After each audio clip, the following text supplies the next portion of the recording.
کو څوک دا غواړي چې الله پاک دله بهترین رزق ورکړي د اسم اعظم دا وظیفه دی کی الله پاک ول بهترین خوراک ورکړي کو څوک دا غواړي چې زه د بیماری ګمنه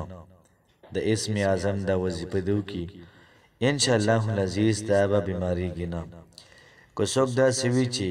کور غواړي پیسې غواړي بنگله غواړي دغه رنګي کاروبار غواړي هر څه غواړي دا وظیفه دی کی ان شاء الله العزیز الله پاک بوله هر څه ورکړي بسم الله الرحمن الرحیم شروع کوم د ډیر زیات بهون کی او د ډیر زیات مهربان رب په نوم باندې السلام علیکم ورحمت الله وبرکاته امید در رب کوم چې تاسو ټول به ټیک ټاک الله پاک هم خوشاله آباد ساته الله پاک دې زموږ استاد ټول مسائل د ختم کی الله پاک دې زموږ استاد ټول حاجات د پوره کی الله پاک دې زموږ استاد زندگی بدل کی الله پاک دې زموږ استاد ژوند کې پرسکونی د دراولي چې موږ پرسکون ژوند تیرو دا ډیر زیات زموږ استاد سره پر بهتر وي که پتا سو کې څوک دا غواړي چې الله پاک دې ډیر زیات رزق ورکړي دا وظیفه بالکل تاسو لپاره ده که تاسو دا غواړئ چې الله پاک تاسو خپل کور درکړي مزیدار اعلی کور درکړي دا وظیفه شروع کې په دې کې اسم اعظم شته کو څوک دا غواړي چې الله پاک دې ما د بیمارونو بچ کړي دا وظیفه کوي ان شاء الله العزیز روان چې کوم ژوند دی په دې کې به بیماری نه که به تاسو کې څوک دا سوي چې دا کاروبار غواړي نوکری غواړي محبت غواړي دا وظیفه شروع کی ان شاء الله العزیز الله پاک ولا بے پناه محبت ورکی الله پاک ولا بے پناه رزق ورکی بهترین کور بول الله پاک ورکی په دې وظیفه کې محترم اسم اعظم دی او پیغمبر صلی الله علیه و علیه وسلم دا موږ طرف خدای دی چې اسم اعظم د الله پاک یو داسې وظیفه ده یو داسې نوم دی چې د هغې په ذریعه باندې موږ د الله پاک نه سم وغواړو الله پاک یې راکړي موږ له فورا الله پاک انسان لور کوي دعا درې درجات دي الله پاک فورا دعا قبلي الله پاک د آخرت د پاره سٹور کوي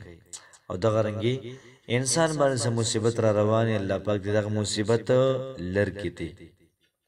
نن چې کوم زموږ وظیفه دا وظیفه د اسم اعظم ده موږ چې کړی دا وظیفه وکړو الله پاک تبا دا وظیفه وسیله کو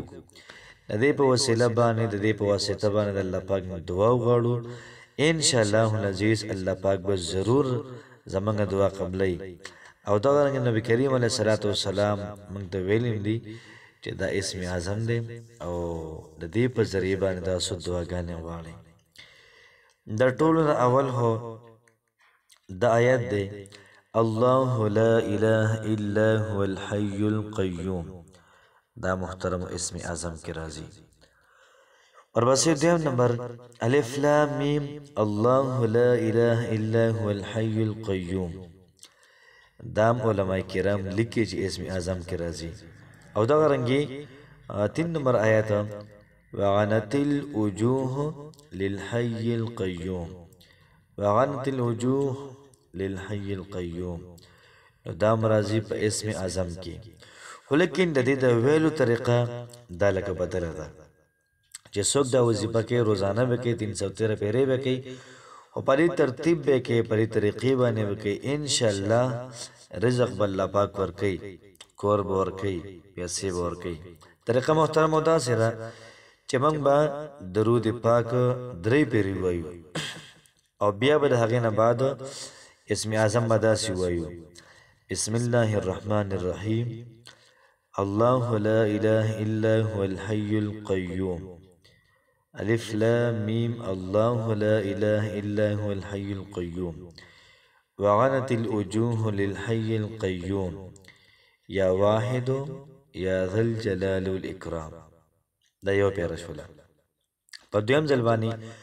الله لا إله إلا هو الحي القيوم